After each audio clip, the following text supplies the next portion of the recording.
World War II is often remembered for its modern weapons and innovative strategies. But behind the tanks and planes lay principles that were over 2,000 years old. How did the tactics of ancient Rome influence one of the most devastating wars in history? Let's find out. The Roman military was a finely tuned war machine.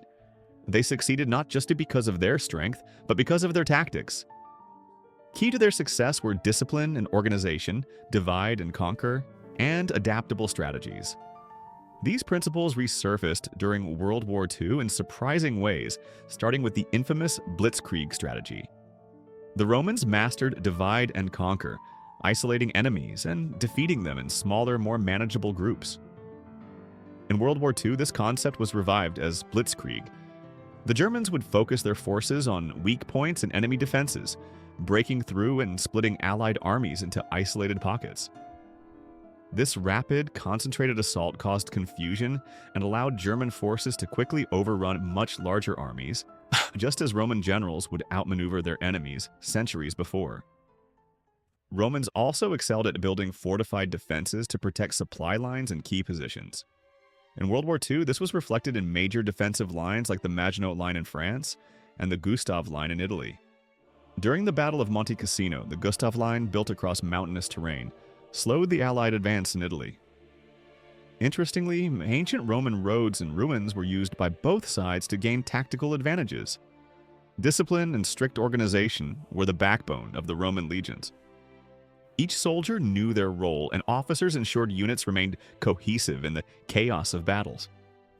World War II armies operated similarly.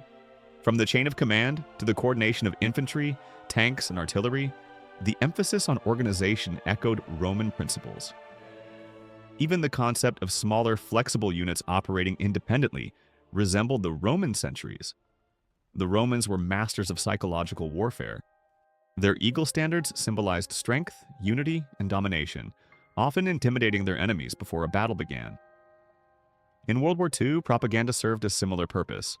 From leaflets dropped behind enemy lines to radio broadcasts, propaganda wasn't just about morale. It was about controlling the narrative, just as the Romans did with their symbols and triumphs. Roman armies were known for their engineering prowess, building roads, bridges, and siege weapons on the fly. In World War II, armies displayed similar adaptability, especially in constructing makeshift airfields, repairing supply routes, and creating portable bridges like the Bailey Bridge.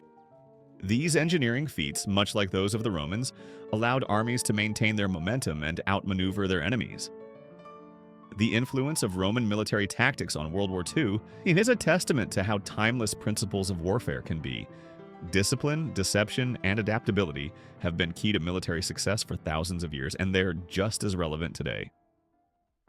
Thank you for watching. If you enjoyed this exploration of history, please like, subscribe, and comment below with other historical topics you'd like us to cover. Until next time, keep exploring the past to understand the present.